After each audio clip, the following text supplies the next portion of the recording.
اللہ نے اس معاشرے کے اندر امیر اور غریب کے ذریعے سے دونوں طبقات کو آزمایا ہے۔ سارے لوگ دولت مند نہیں ہوتے، اگر سارے لوگ دولت مند ہو جائے تو نظم کائنات نہیں چل سکتا۔ سارے لوگ ہی جو ہے وہ غریب ہو جائیں تو پھر بھی نظم کائنات متاثر، اس نے اوپر نیچے رکھا، یہ اس کا نظم ہے۔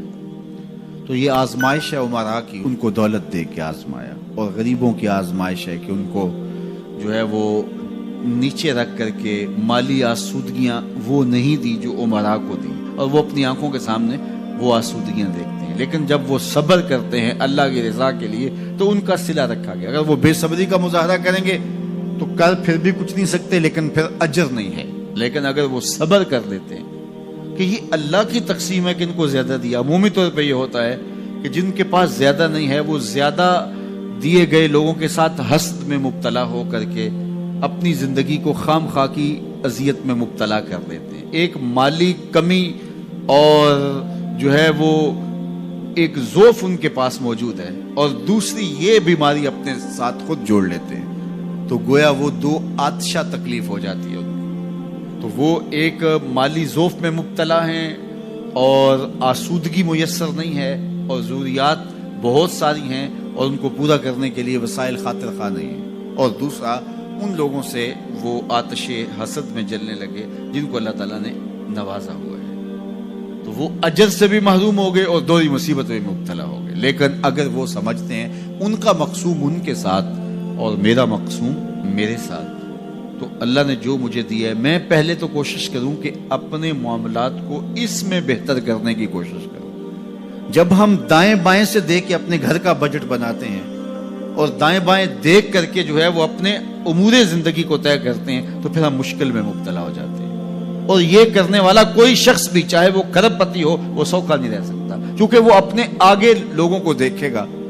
5 مرلے کا ایک مکان ہے کسی شخص کا اور وہ اس کو آسودہ سمجھتا ہے، لیکن اگر وہ اپنے رشتہ داروں، عزیزوں، اپنے دوستوں کو دیکھے کہ وہ 2 کنال کے بنگلے میں رہ رہے ہیں تو وہ 5 مرلے کا مکان سکڑنے لگے گا، اس کو تنگ لگے گا، اس کے اندر اس کی سانس گھٹنے لگے گی۔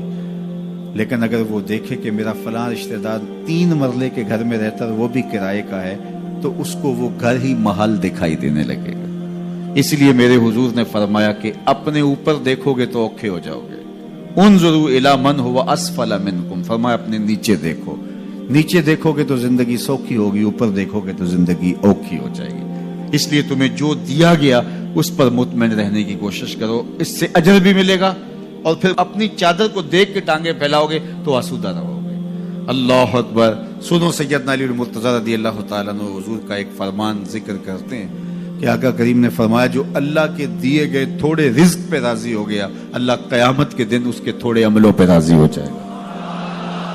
کتنا اچھا سودا ہے، جو اللہ کے دیے گئے تھوڑے رزق پہ راضی ہو گیا، اللہ اس کے تھوڑے عملوں پہ راضی ہو جائے گا۔ میرے بندے تو بندہ ہو کے راضی ہے، تجھے ضرورت تھی پھر بھی راضی ہے، تیرے بچوں کو دوا چاہیے تھی، تجھے اچھا گھر چاہیے تھا، سر ڈھانپنے کے لیے چھت چاہیے تھا، تو پھر بھی راضی ہے۔ کوئی بات نہیں، اللہ نے مجھے جس حال میں رکھا میں واہ خوش ہوں اس حال میں، تو بندہ ہو کے راضی ہے، تجھے ضرورت تھی پھر بھی راضی ہے۔ میں تو رب ہوں اور مجھے ضرورت بھی نہیں ہے، تو میں بھی تیرے اوپر راضی ہوں۔ تو اللہ پر راضی ہونے کا جو فن سیکھ جاتے ہیں وہ زندگی گزارنے کا فن سیکھ جاتے ہیں۔ تو خامخواہ اپنے آپ کو مشقت میں ڈالنے کی بجائے جو میسر ہو اس میسر پر اللہ تعالیٰ کا شکر ادا کرنے کی عادت ڈالنی چاہیے، ورنہ اس سے بھی زیادہ تکلیف آ سکتی ہے۔ تو پھر یہ ماحول اور یہ حیثیت انسان کو جنت لگے گی۔